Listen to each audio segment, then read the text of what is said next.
katika nyaya. Sasa ikisha katika, yani utaitafuta ili uweze kuunga mahali pale palipofanya nini? Palipo katika.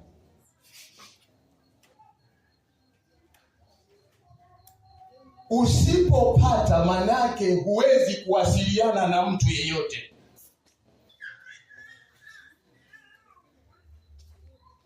Kwa hiyo hata sisi wa Kristo, ili Mungu aweze kujibu maombi yako, ni lazima utengeneze mahali palipo katika, palipo haribika.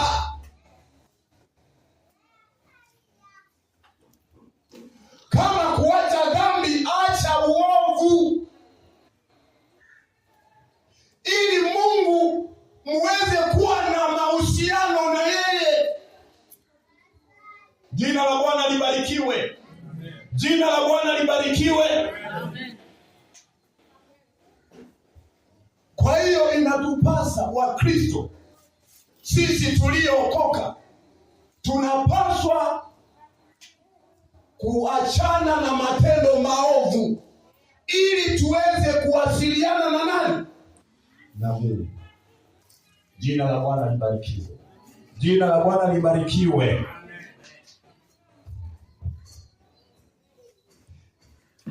Jambo la tatu, kutokuwa na neno la Mungu.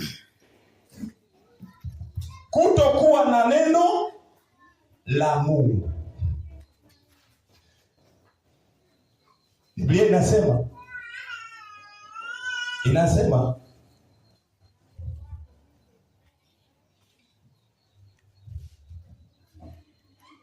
ninyi mkikaa ndani yangu na maneno yangu yakikaa ndani yenu, ombeni mtakalo.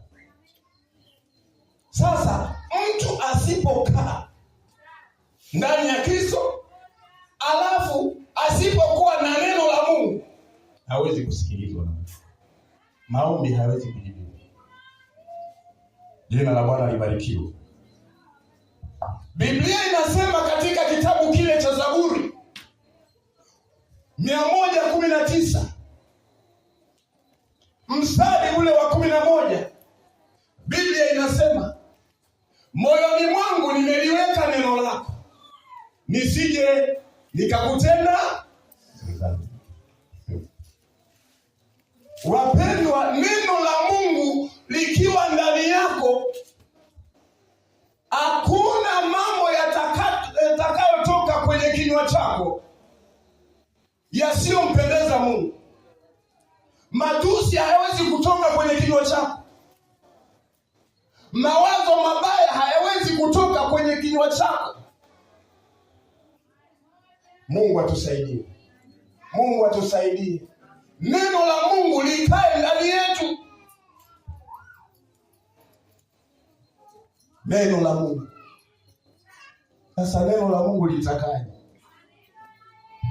Litakaje neno la Mungu? Kama wewe hujibidishi. Na wengine hapa hamna hata Biblia hapa. Yaani wanakuja kama vile wanakuja kwenye matembezi hapa. Hata Biblia hamna. Jamani, kweli sio kweli? Wanashinda hata kujibu. Kweli sio kweli? Kweli. Niliongea na mtumishi wa Mungu pale. Akasema, bwana vipi? Akasema, nina simu.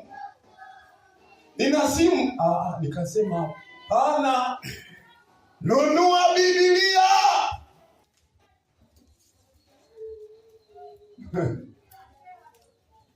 Wapendwa, tununue Biblia. Amina, watu wa Mungu. Tena nilitangaza hapa nikasema hivi, kwamba wewe kama una hela kidogo kidogo, wewe nipatie mimi, nitakutunzia, alafu ikishakamilika nitakuletea Biblia yako. Mmoja wao alikuwa analeta kidogo kidogo, nikampatia Biblia. Mmoja ni huyu hapa. Nikamletea Biblia yake mpya. na mwingine pia.